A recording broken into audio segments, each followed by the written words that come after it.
be where I'm at. But I worked hard and I did everything I needed to do. I went through all the trials and tribulations to be where I'm at today, and it's going to show come December 4th. Yes, sir.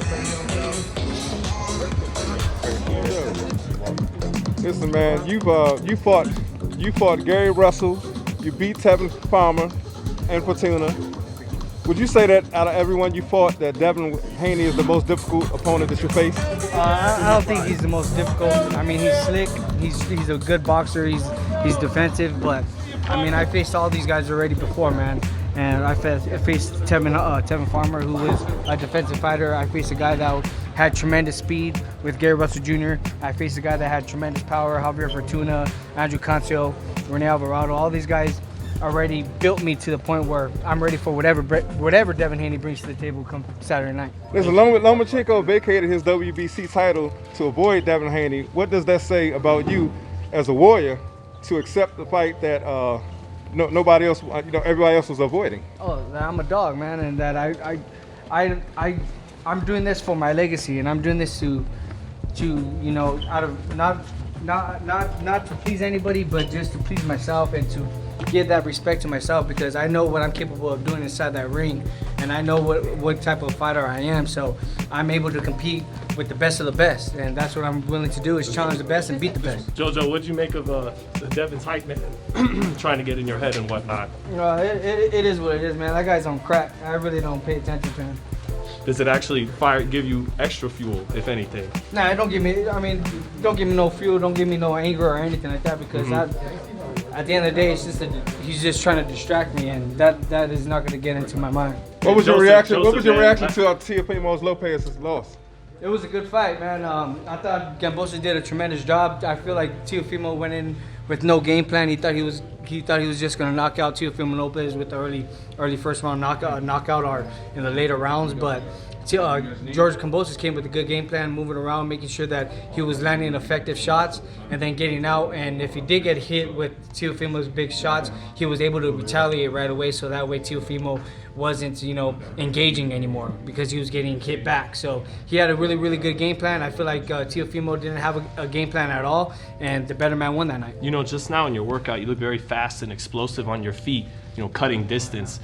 Is that maybe even like the key to winning this fight, is cutting the ring off in the best way possible? Oh yeah, it's not letting him breathe, and it's showing him that I got boxing skills as well. I'm not just a typical Mexican fighter that is just gonna come straight forward and throw a lot of punches. I'm gonna be a guy that is gonna use my feet, use my angles, use my delivery, use my shots, and set him up so I can hurt him and get him out of there. Because he's saying the more angry you become in this fight, he wants to get you angry, that the easier it comes for him to counter and pick off and that. But what do you have to say to that, Joseph? Oh, I'm not going to get angry at all. I mean, I've already sparred with the best guys and guys that had similar styles to Devin Haney, where it's going to, frustrate fighters by, them being slick and not being able to hit them. But it's all about just keeping your composure in there and sticking to the game plan, and knowing that the opportunity for you to execute a tremendous shot and a great shot is going to come. You just got to be patient. And what are Devin Haney's best and worst attributes in your eyes?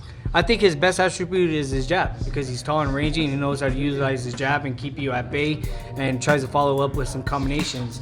But I think his downfalls are, his defense. I don't think he's good on the inside with his defense, and also I don't think he has good combinations on the inside, and I'm planning on exposing that. What about the speed? Do you feel there's a speed difference in this fight, or you can surprise him with your own speed? I mean, I got speed too. A lot of people, they don't think that I got speed, but I got speed, and Devin Haney's gonna respect that come Saturday night. You mentioned his jab and length. Just how tough is it going to be that you started at 26 and this is a guy that looks like he could be a 147 pounder one day? How much is size gonna be tough to get past in this fight, Joseph? The size is not gonna get past, because if he's gonna try to blow up and try to be the bigger man, that's gonna be a downfall for him, because his body is going to be lethargic, and he's not going to be able to perform at his best because he's gaining so much weight so fast, and the depletion on his body is going to take a toll as well, because he's dehydrating himself. So I feel like the only thing that I got to worry about is his reach, and like I said, man, I've already been in there with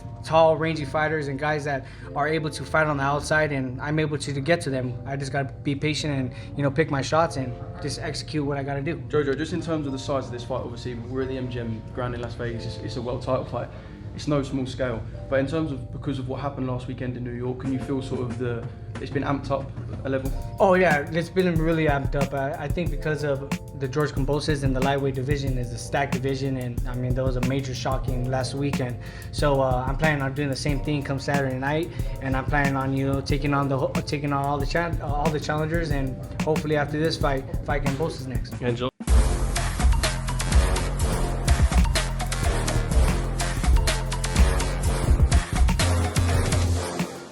My name is Chris, and I'm all the way here from Anchorage, Alaska at ScalpCarolinas, and I'm here for my second treatment of SMP.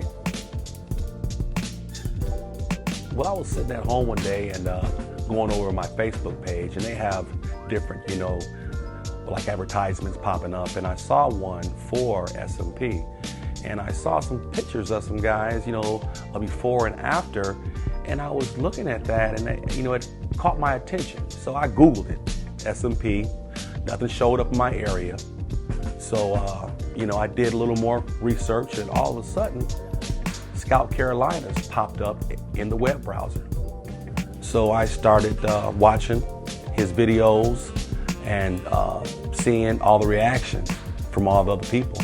We talked on the phone, we made appointments and everything. I sent him pictures, and he looked at them, and I was like, can you fix this?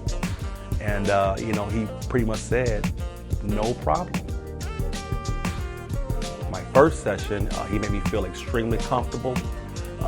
It was almost like I was talking to family. He started, and during the whole treatment, we talked and, about our families and our life, and, and things that he does and things that I do. And before I know it, the first session was over. When you see someone doing something that they love, as much as I see Enoch Glover love what he does, it shows in his work. I wouldn't point anyone in any other direction but here to North Carolina, ScalpCarolinas, to get this done.